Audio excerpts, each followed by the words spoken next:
The first entry I ever flagged was a 3-car pileup on Interstate 78 near exit 24 in New Jersey. Timestamp read 11:47 p.m. Weather condition, heavy fog. Fatalities 2. A woman named Carol Denning, 43, and her passenger, a 14-year-old boy listed only as J. Denning. The problem was the date. The accident hadn't happened yet. It was scheduled, and that's the only word that fits, for 4 days from that Tuesday morning when I sat in my grey cubicle on the 3rd floor of the Federal Highway Data Coordination Center in Arlington, Virginia, drinking burnt coffee and staring at my monitor with a feeling I can only describe as ice water spreading through my chest. I assumed it was a data entry error. Obviously, I'm not the kind of person who jumps to wild conclusions. My name is Marcus Dre, I'm 31 years old. I have a master's degree in data systems from Penn State. I eat the same lunch 4 days a week, and I iron my shirts the night before work. I don't believe in the supernatural. I don't believe in prophecy. I believe in fat finger errors and batch upload glitches and interns who don't understand timestamp formatting. So I flagged the entry as erroneous, sent an internal ticket to the data integrity team, and moved on. 4 days later, I heard it on the radio during my commute, a 3-car pileup. Interstate 78, near exit 24, heavy fog. 2 fatalities, a woman and a teenage boy. I had to pull over. Here's what you need to understand about the job. The Highway Incident Database, we call it HID internally, is a federal repository. Every state department of transportation feeds accident reports into it. Police reports, insurance claims, hospital intake forms, emergency dispatch logs. It's massive. We're talking 40,000 new records a day, give or take. My actual job title is Data Verification Analyst, is to review flagged entries for inconsistencies, duplicates, or formatting errors before they're archived. It's not glamorous. It's not exciting. Before the Carol Denning incident, the most disturbing thing I'd encountered in 2 years on the job was a records clerk in Tennessee who kept logging vehicle colors as flavor names. Cherry red, mustard yellow. He'd been doing it for 6 months before anyone caught it. That was the ceiling of weird before that Tuesday morning. I want you to understand how boring this job was supposed to be. I want you to feel it, because that boredom, that complete and total mundane normalcy, is what made what followed so much worse. After the accident on I-78 actually happened, I went back through the database. The entry was gone. My flag was gone. The internal ticket I'd submitted was gone. The system showed no record that I'd ever touched that file. What remained in the archive was a clean, standard post-incident report, uploaded by the New Jersey State Police, timestamped at 12:19 a.m. on the morning after the crash. Nothing unusual, nothing forward-dated. Just a tragedy neatly filed away. I told myself the original entry had been a glitch, a corrupt file that auto-deleted, a test record from some training database that had bled through into the live system by accident. I had explanations lined up like soldiers. They deployed every single one of them. I almost convinced myself. Almost. The second entry appeared 11 days later. I was running a standard quality review on a batch of records uploaded overnight from the Texas DOT, mostly fender benders. A jackknifed semi-outside Amarillo. A hit and run in Houston with no fatalities. And then, buried in the middle of the batch like a splinter under the skin, one record that was different. Location, US 290. West, mile marker 167, near Dripping Springs. Texas date, 6 days from that morning. Time, 2:12 a.m. Weather, clear skies. Incident type, single vehicle rollover. Driver, male, 28, name listed as T. Velasquez. Fatalities, 1. My hands went still on the keyboard. I could feel my heartbeat in my fingertips. I screenshotted it this time, right away before I did anything else. Saved it to my personal desktop folder and then to a USB drive I pulled from my desk drawer. Then I flagged the entry in the system, reopened my notes from the Carol Denning flag, and typed out everything I remembered side by side. Both entries had been uploaded in overnight batches. Both carried future dates. Both listed exact fatality information, names, ages, genders, before the incident had occurred. Both had come from different state dots. New Jersey, Texas, two states. Two different batches. The same impossible pattern. I sat with that for a long time. The fluorescent lights in the office hummed at a frequency I'd never noticed before. The guy 2 cubicles over, a quiet, heavy-set man named Dean, who brought his lunch in a Star Wars thermos every day, was muttering at his monitor about a misformatted zip code. Down the hall, someone was laughing at something. Normal sounds, normal world. And I was sitting there holding a USB drive containing a photograph of a man's death notice for an accident 6 days in the future. I didn't sleep well that week. T. Velasquez. Tony Velasquez. I found him on social media in about 20 minutes. 28 years old, San Marcos, Texas. Mechanic at a shop called Desert Star Auto. Profile picture was him leaning against a lifted pickup truck, squinting into sunlight, grinning like a man with nowhere to be and nothing to worry about. I stared at that picture for a long time. I want to tell you I called the police. I want to tell you I went straight to my supervisor. But here's the truth. I didn't know what to say. What was I going to tell them? That I found a file? That a timestamp was wrong? I could already hear the conversation. I could already see the look on my supervisor's face. This tall woman named Renata Torres, who had the patient expression of someone who had been wrong before and remembered it clearly. She'd look at the screenshot. She'd say it was a glitch. She'd tell me to submit a ticket to the data integrity team, the same team that had already swallowed the Carol Denning entry without a trace. So instead of doing the smart thing, the official thing, I found Tony Velasquez's email through his shop's website. And at 10 o'clock on a Wednesday night, sitting in my apartment in a circle of lamplight while the rest of Arlington went to sleep, I wrote him a message. I wrote, "I work for the Federal Highway Data System. I've encountered a record with your name in it that I believe may reflect an error in our database. For quality assurance purposes, I'd appreciate it if you could contact me at your earliest convenience.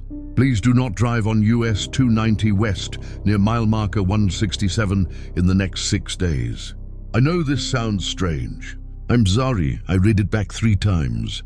I deleted the last 2 sentences. Then I put them back in. Then I hit send before I could stop myself. He never responded. 6 days later, I checked the local news out of Austin, single vehicle rollover. US 290 West, mile marker 168, 1 marker off from what the record had said. Driver, male, 28. Name not yet released, pending family notification. I threw my phone across the room. It hit the wall, bounced off the baseboard and landed face down on the carpet. I didn't pick it up for 3 hours. The entry was gone from the database by morning. Same as before. Clean archive. Post-incident report from the Texas State Police uploaded at 4:40 a.m. No trace of the forward-dated record. No trace of my flag, just Tony Velasquez filed away. I need you to sit with something for a second, because this is where my thinking started to crack. The entries weren't predictions. They weren't warnings. They were filed as incidents, past tense. The record for Carol Denning didn't say projected fatality. It didn't say risk assessment or probability model. It was formatted exactly like every other closed incident report in the database, dry. Bureaucratic language, case number, jurisdiction code, everything. The only difference was the date. It was formatted like a report of something that had already happened, like the database wasn't predicting the future, like it was just filing from a different timeline, one where the accidents had already occurred. I know how that sounds. I told you, I don't believe in the supernatural. I ran through every rational explanation I had. Software bug. Corrupted timestamp metadata. Some experimental risk modeling algorithm that was accidentally feeding into the live database. A test environment that wasn't properly sandboxed. A disgruntled programmer's prank. Every single explanation had a hole in it. Because the names were right. Not model outputs, not anonymized placeholders. Real names. Real exit numbers. Real mile markers. Real time of death accuracy down to the minute. Whatever was generating these records knew exactly who was going to die. I started keeping a log. A private one, on paper in a black composition notebook I bought at a CVS on my lunch break. I wrote down everything. The Carol Denning entry, the Tony Velasquez entry, every detail I could remember, every screenshot I'd saved. I wrote down my own name and address on the inside front cover, the way you do, in case a notebook gets lost. I don't know why I did that last part. Actually, I think I do. I started running broader searches, not just waiting for flagged entries to land in my queue. I started actively searching the database. I wrote a query script that would surface any record with a date more than 48 hours in the future. My hands were shaking a little when I ran it the first time. It returned 7 results. 7, not 2. Not one rare anomaly. 7 open incidents, all with future dates ranging from 3 days out to 19 days out. 7 different states, 7 different incidents. 2 were multi-vehicle. 1 was a pedestrian fatality on a California interstate. And 1, the one that made the room tilt sideways when I read it. 1 was in Virginia, location 366 East, near the Fairfax County line. Date, 9 days from that morning. Time, 7:54 a.m. Weather, light rain. Incident type, rear end collision, multiple vehicles. 1 fatality listed. The name field read M. Dre, male, age 31. I read it 4 times. 5 times. I counted the letters in my own name, like counting might change them. M. Dre, male, age 31. My name, my age, my commute route. I took I-66 East every single morning. I passed through the Fairfax County corridor at roughly that time, give or take traffic, 9 days. The fluorescent hum in the office seemed louder now. The carpet under my desk seemed too flat, too solid, like the floor of a stage set. Dean walked by with his Star Wars thermos and said something about the coffee machine being broken again. And I stared at him like he was speaking a language I used to know, but had somehow forgotten overnight. I closed my laptop. I reopened it. The entry was still there. I screenshotted it, saved it, printed it on the office printer, which felt insane the moment I did it, feeding my own death certificate into the output tray. I folded it into my jacket pocket. It sat against my ribs the rest of the day like a coal. I called my sister that evening, Megan. She lives in Pittsburgh, works as a nurse, has 2 kids and a loud husband named Phil, and a voice that sounds like home to me on the worst nights. I didn't tell her what I'd found. I just talked to her for an hour about nothing, about my nephew's soccer game, about a recipe she'd been trying, about whether or not we were doing Thanksgiving at Mom's this year. Normal, human, warm. When we hung up, I sat in my apartment with all the lights on and didn't move for a long time. I couldn't let it happen the way Carol happened, the way Tony happened. I couldn't just flag the entry and send a ticket and watch myself disappear from the live database and reappear in a clean archived report at 8:30 a.m. 9 days from now. I had to find where these records were coming from. Our system runs on a platform called Roseau Regional Operational Accident Data System. It's federal infrastructure, which means it's old, underfunded, and held together with software patches going back to 2003. Data gets pushed into it from state systems, which push from county systems, which pull from dispatch and hospital and insurance APIs. It's a pipeline with 50 points of entry. At any one of those points, someone with the right access credentials could inject a record. I started there. Whoever was putting these records in, they were doing it through the overnight batch uploads. The entries were always there in the morning, always buried in the middle of legitimate batches, always from the state most relevant to the victim's location. That meant either someone had compromised state-level DOT credentials in multiple states, which was federal-level cyber infrastructure, not some bedroom hacker, or the entries were being injected at a higher point in the pipeline, closer to the federal system itself, which meant someone. Indeed, I pulled the access logs for the batch uploads on both nights when I'd found the forward-dated entries.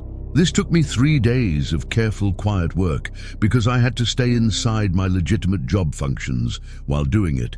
I couldn't just pull logs without a valid reason or someone would notice. I routed my queries through ongoing quality audits I was already running. Slow, patient, surgical. What I found was a user ID I didn't recognize, not attached to any name in our directory, access level supervisor tier. And it had touched every batch that contained a forward-dated entry. The user ID was Gates's admin. Searched our entire staff directory for Gates's. Nothing. I searched the vendor contracts. Nothing. I searched the system documentation going back 8 years. Nothing. Gates's admin existed in the access logs. It had supervisor tier credentials. It had touched files in our system going back, I checked, at least 3 years. And it existed nowhere in any documentation I had clearance to access. I went to Renata. I didn't tell her about my name in the database. I wasn't ready for that conversation, and honestly, I wasn't sure what she'd do with it. Send me home. Call someone? I told her I'd found a recurring anomalous user ID in the batch access logs and that I believed there might be an unauthorized access issue. I kept my voice very flat and professional. I was proud of how flat and professional it was, given that I hadn't slept more than 4 hours any night that week. She looked at my log documentation. She asked a few questions. She told me she'd escalate it to IT security. I said, "How long will that take?" She said, "These things take time, Marcus." I had 6 days left. I stopped driving to work. I took the metro. I changed my morning commute entirely. Different route, different timing, different everything. If a database record said I was going to die at 7:54 a.m. on I-66 East, then the simplest solution in the world was to not be on I-66 East at 7:54 a.m. It felt almost stupidly simple. Like ducking a thrown punch. 3 days before the listed date, I woke at 4 a.m. with a thought that sat on my chest like a stone. What if avoidance wasn't the variable? What if every person in those records had tried to avoid it? What if Carol Denning had known, had decided that morning to take a different route, but something went wrong, a wrong turn, traffic, a gas station stop, and she'd ended up on 78 anyway? What if Tony Velasquez had gotten an unexpected call at 2 a.m. and taken US 290 without thinking? What if the database wasn't generating records of possible futures? What if it was generating records of fixed ones? I opened my notebook. I flipped back to the very beginning, to the Carol Denning entry. I'd written down every detail I could remember. Her name, her age, the passenger. The time, the passenger J. Denning, 14 years old. Her son, I assumed, or maybe a nephew, a younger brother. I'd found Carol Denning's accident in the news. I'd read the report. The passenger, her son Jacob, 14, had survived. Jacob Denning had been pulled from the wreckage with a broken collarbone and a concussion. He was the only person in that car who'd lived. The database had listed him as a fatality. I went back and read the entry the way I'd written it. Fatalities 2. A woman named Carol Denning, 43, and her passenger J. Denning, 14. The real incident had only one fatality, Carol. Jacob had lived. The database had been wrong. Partially, it had gotten the location right, the time right, the mother right, but it had gotten the boy wrong. He was supposed to die, and he hadn't. Something about that partial error opened a door in my thinking I'd been keeping locked. Because if the database could be wrong, if one person had survived when the record said they'd die, then the records weren't an unbreakable script. They were something else, something that could be incomplete, something that could miss a variable, something that could be influenced. I worked through the night. Sitting on my apartment floor with my composition notebook and my laptop, I pulled up every piece of news I could find about Tony Velasquez's accident. The Austin American-Statesman, local TV coverage, a brief segment in a regional traffic safety report. Every source said the same thing. He was alone in the vehicle, which meant no one had intervened. No one had been with him. No one had known, and he died exactly when the database said he would. Jacob Denning had had someone in the car with him. Someone who'd survived the impact, been able to talk to first responders, maybe kept Jacob conscious, maybe put pressure on a wound, something. Some small human variable that had bent the outcome. Now I was sitting here with 6 days. No, 5 now, it was past midnight. 5 days until a record with my name on it said I was going to die on a wet highway at 7:54. In the morning, I wasn't going to be on I-66 East. I'd already handled that, but the thought that kept circling, that wouldn't land and settle, was this.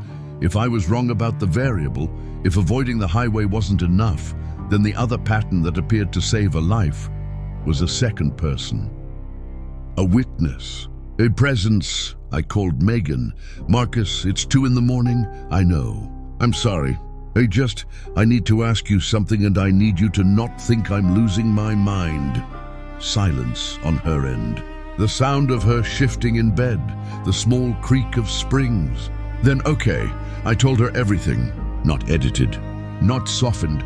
Everything. Carol Denning, Tony Velasquez, the Gatesys user ID, Renata and the IT ticket, and the entry with my name and age and exit and time.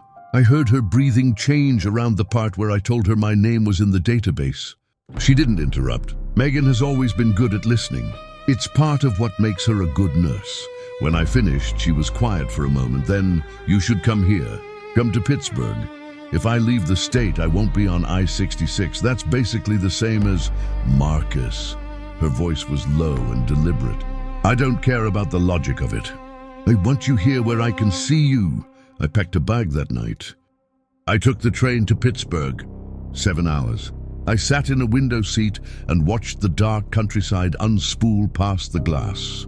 The same darkness that was outside every window of every house we passed. And I thought about all the people sleeping in those houses who had no idea their names might already be in some federal database somewhere. Quietly waiting, Megan met me at the station. She looked tired, and she hugged me for a long time in the cold November air. And when she pulled back, her eyes were red at the edges. "You look terrible," she said. "I know." We drove to her house in Squirrel Hill. Phil was asleep. My nephew Corey's soccer cleats were on the front porch. The house smelled like coffee and laundry detergent and something cinnamon. A candle somewhere. Normal, human, warm. I slept 8 hours. The first real sleep in 2 weeks. I woke up to Megan sitting at the kitchen table with my composition notebook open in front of her. "I couldn't sleep," she said, before I could say anything. "I read the whole thing," she looked up at me. "Marcus, who is Gates's admin?" "I don't know. You need to find out before the date." She tapped the notebook. "Because here's what I keep coming back to. These records don't appear until a few weeks before the incident. Right? You've only been finding them recently. But you said the access logs show Gates is going back 3 years. She paused. What if you just started noticing them? What if they've been in the system the whole time and nobody was looking? I stared at her. Thousands of accidents happen every month, she said. And how many analysts are actually doing the kind of deep batch searches you're doing?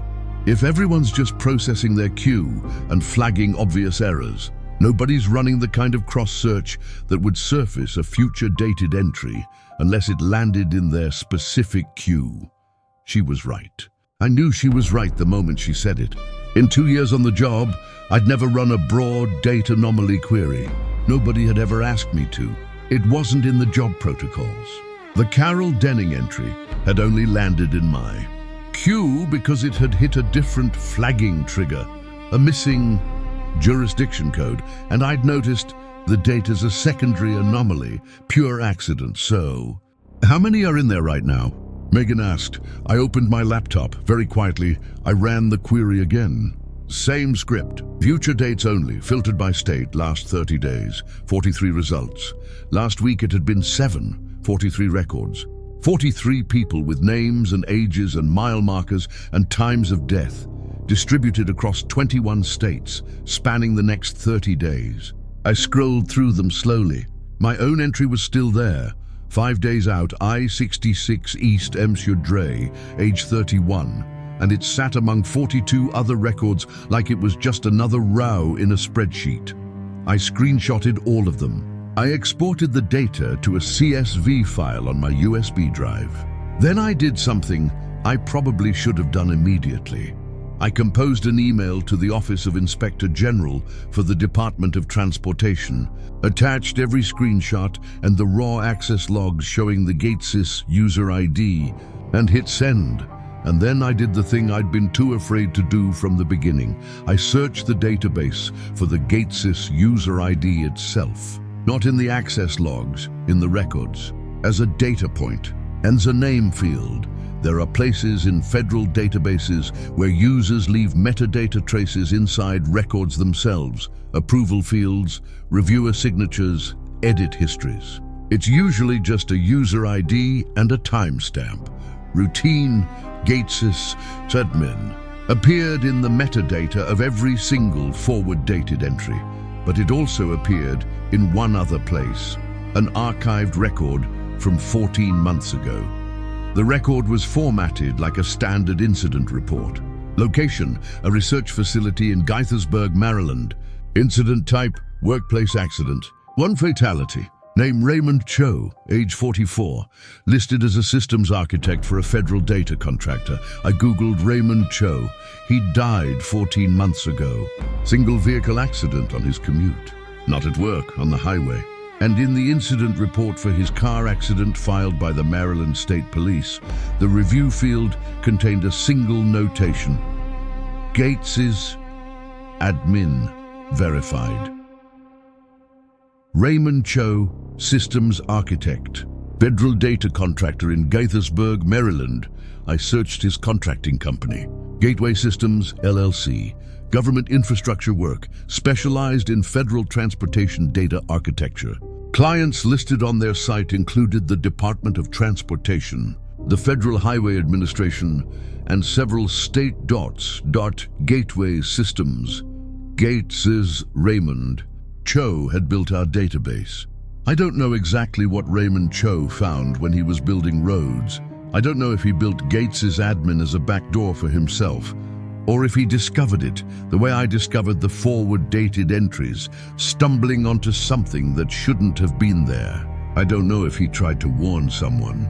I don't know what he was doing on his commute that morning, whether he was going to a meeting or fleeing or just living his life. I know that Gatesys admin had been in the system since the earliest records I could trace, long before Raymond Cho built the current version of roads, which means he didn't create it. He found it. Whatever Gatesys was, it predated him. It predated the system he'd been hired to redesign, and it had verified his death. I sat with that for a very long time. Megan put a coffee mug in my hands. I didn't drink it. It went cold. There's a difference between a bug and a feature. A bug does something unintended. A feature does exactly what it was designed to do. And I'd been sitting here for 2 weeks trying to figure out what Gatesys was. Was it a hacker, a glitch, a rogue algorithm? And I'd never asked the question I should have asked first. What was it for? If it was just generating false future-dated records, they'd be random, incoherent. They wouldn't have real names, real mile markers, real minute accurate timestamps. The Carol Denning entry had listed her son as a fatality, and he'd survived, which was the only anomaly in an otherwise precise predictive record, which meant the system was accurate, largely terrifyingly accurate. So the question wasn't who was putting the records in. The question was where the records were coming from. And sitting in my sister's kitchen in Pittsburgh on a cold November morning with 43 people's death records on my USB drive, I looked at the entry with my name in it one more time and noticed something I'd been too panicked to see before. The entry for M. Dre had a reviewer notation in the metadata field. Gates's admin. Pending, not verified, pending. Every other record I'd looked at, every closed incident, every past dated entry had been marked verified. Carol Denning, verified. Tony Velasquez, verified. Raymond Cho, verified. Mine said pending, and so did 6 of the 43.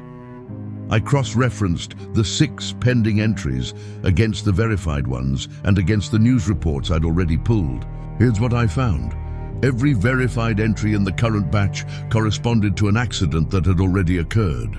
I'd been so focused on the future-dated records that I hadn't noticed the database had also been quietly uploading records for accidents in the last 2 weeks. Accidents. I could verify against real news reports.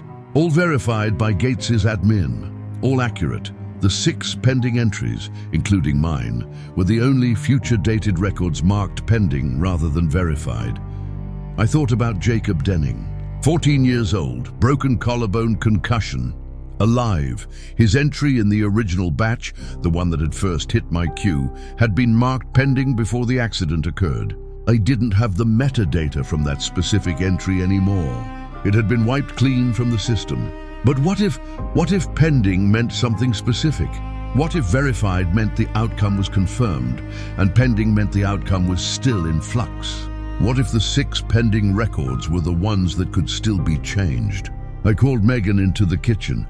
We spent the next 4 hours going through all 6 records. I'm not going to use real names for the other 5. They're private people, and what I'm about to tell you about them is already terrifying enough. But here's what the 6 pending records had in common. Every single one of them involved a driver who was alone. No passengers, no one else in the vehicle. Jacob Denning had survived because he hadn't been alone. The variable wasn't the route. It wasn't the time or the weather or the road condition. The variable was isolation. The database, whatever it was, wherever these records came from, appeared to have a blind spot around human connection, around the unpredictable presence of another person. You need to warn them, Megan said. I already tried that with Tony Velasquez. You sent an email. You send emails to people who are going to die, and you say, please don't drive on US 290, and you think that's enough? She shook her head. Marcus, you have to call them, personally, and you have to tell them the truth. They'll think I'm insane. Then they'll hang up on you and you'll have tried. She looked at me steadily. You're a federal data employee who found a legitimate anomaly in federal infrastructure. You have documentation, screenshots. You have the OIG report you already filed. You're not some guy calling from a payphone. You're a person with evidence. She was right again. She was right in the way that people who care about you are always right. Simply, practically, without drama. I started making calls. 2 of the 5 didn't answer. One man, middle-aged, Ohio, his entry said he was 5 days out, picked up and listened quietly for about 90 seconds before saying, Son, I don't know who gave you my number, but I'm hanging up now. He hung up. One woman answered on the second ring. Her voice was sharp and alert, like someone who'd been waiting for bad news and had practiced sounding ready for it. She was in Colorado. Her entry was 8 days out. I told her what I'd told the others. I'm a federal data analyst. I found an anomaly in our system. I have reason to believe there's a significant risk associated with a specific route on a specific date and time. She said, What route? I told her.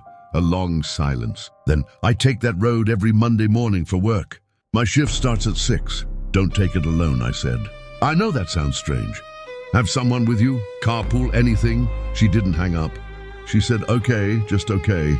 Like I told her it was going to rain. The 5th person, the one who changed everything, was a man named Daniel Fossey, 37, Maryland. His entry was 2 days out. 270 South alone, 6:18 a.m. He answered on the 4th ring, voice rough with sleep. I gave him my name. I told him I worked for the Federal Highway Data Coordination Center. I told him what I'd found. He went completely silent. Then he said, "How do you know my name?" "It's in the system." Another silence. "Longer this time. I work for Gateway Systems," he said. "The same company as Raymond Cho." Daniel Fossey had been Raymond Cho's direct supervisor 14 months ago. He'd been there when Raymond's death had been processed in the system, when the post-incident report had been filed, when something had marked it verified. He said he'd always thought it was strange that Raymond's accident had ended up in the federal database at all, rather than just the local police records. Their work was transportation infrastructure. But Raymond had died on a state highway in Maryland, not a federal route. There'd been no reason for that report to be in roads unless something had put it there on purpose. Raymond was into it deep toward the end, Daniel said. He was fully awake now, his voice careful and measured. He'd found something in the architecture, something he couldn't explain. He kept saying the database was self-correcting, that errors would disappear, that records would reroute themselves. He thought someone was manipulating it remotely. He was trying to trace the injection point. "Gates's admin," I said, a pause. "Yeah, he found that user ID 3 weeks before he died. He came to me with it. I told him to document it, and I'd escalate it to our DOT liaisons." Another pause, heavier. I never followed up. Work got busy. And then he was gone. I asked him what Raymond had believed about the records, what he'd thought they actually were. Daniel was quiet for a long time. He called it a feedback loop, he finally said. He thought the database had evolved beyond its original design. Federal systems accumulate decades of historical data. Millions of incident records, weather patterns, vehicle data, behavioral data from insurance APIs. Raymond thought the system had started modeling from that.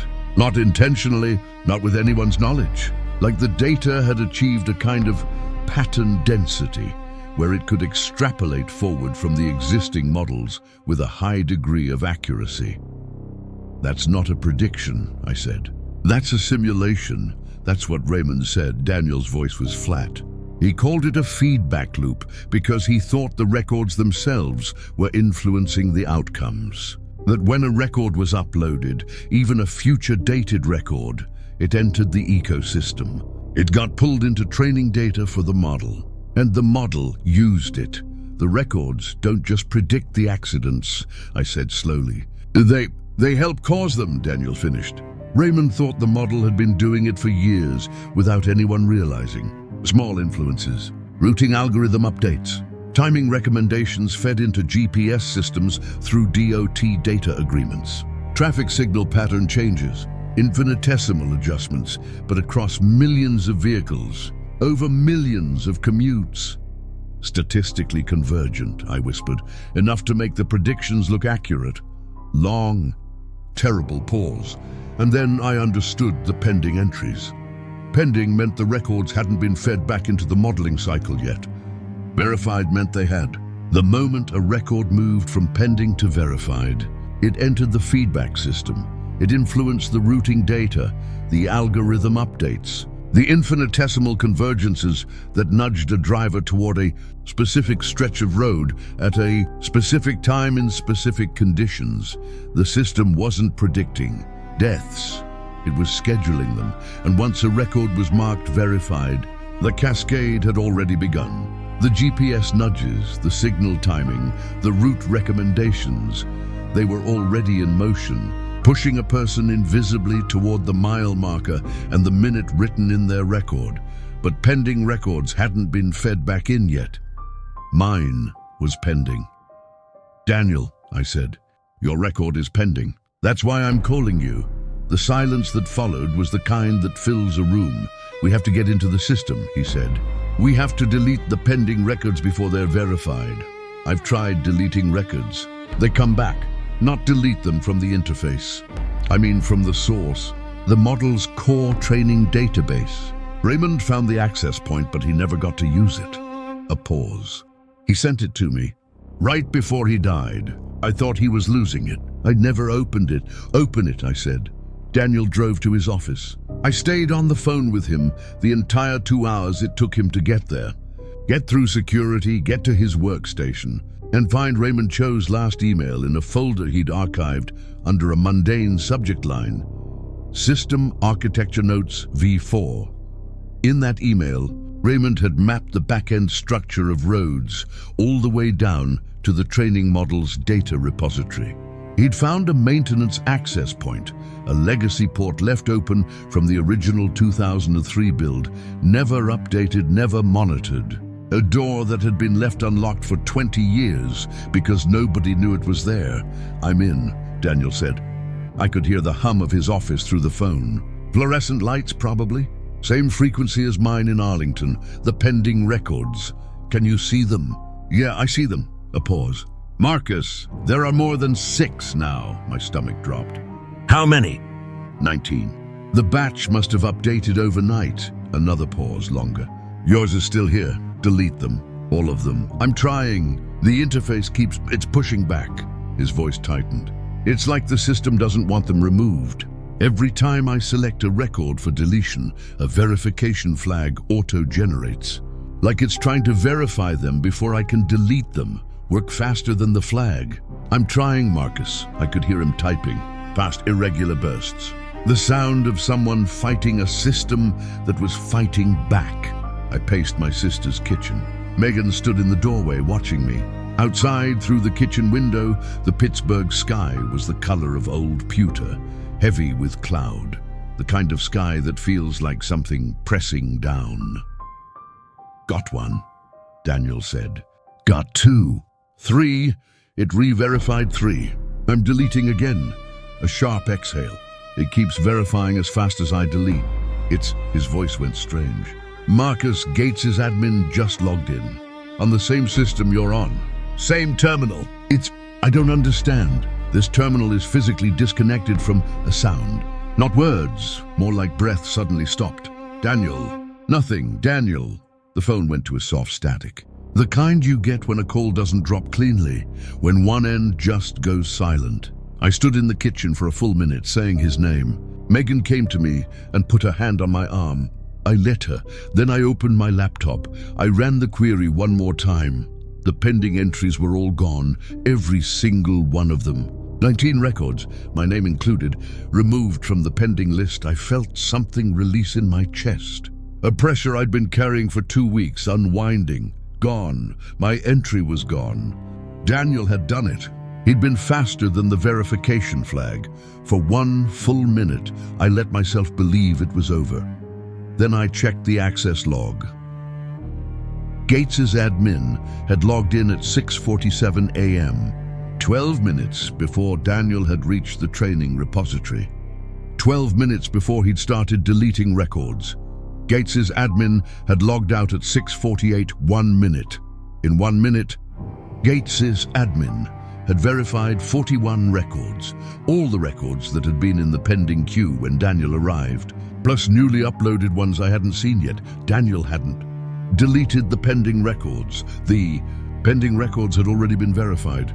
What Daniel had deleted were the verified records, the public-facing entries. The records in the interface. The model's training data already had them. The cascade had already started. The routing nudges, the signal timing, the algorithm adjustments. They were already propagating into every GPS app, every navigation system, every DOT traffic management platform that pulled data from the federal infrastructure. My record was gone from the database, but not because it had been stopped, because it had already served its purpose. I called Daniel back. It rang 4 times and went to voicemail. I called again.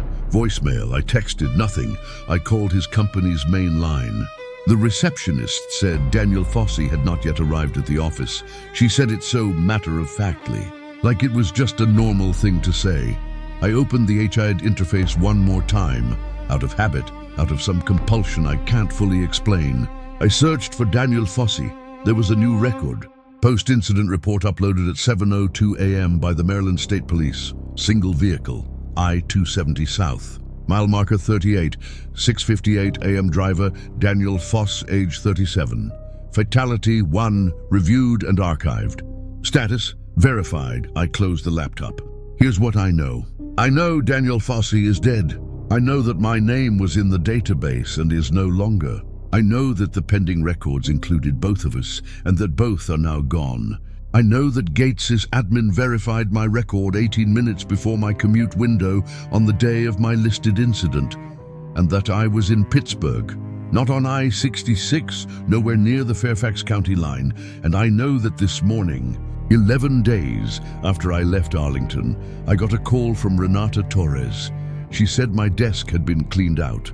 She said she'd received notification from IT security that my system access credentials had been deactivated. She said there'd been a note in my personnel file. She sounded confused about this, like she was reading something she didn't fully understand, indicating that my position had been discontinued due to redundancy. She said she hoped I was well. I asked her about the OIG complaint I'd filed. She said she wasn't aware of any complaint. She said their records didn't show that I'd filed anything with the OIG. I checked my email. The sent copy of the complaint was gone. I still have the USB drive. I still have the composition notebook. I still have the screenshots, including the one with my own name in it. Monsieur Dre, age 31, IC66 East, 7:54 a.m. Sitting in the corner of my laptop screen like something that never fully went away. I'm at Megan's house. I'm not going back to Arlington. I don't know if that matters. I don't know what the variable actually was. Whether my surviving was about not being on that highway, or about Daniel going into the system, or about something else entirely that I can't see. I don't know if the 41 verified records that Gates's admin filed before Daniel could delete them. I don't know how many of those people are still alive.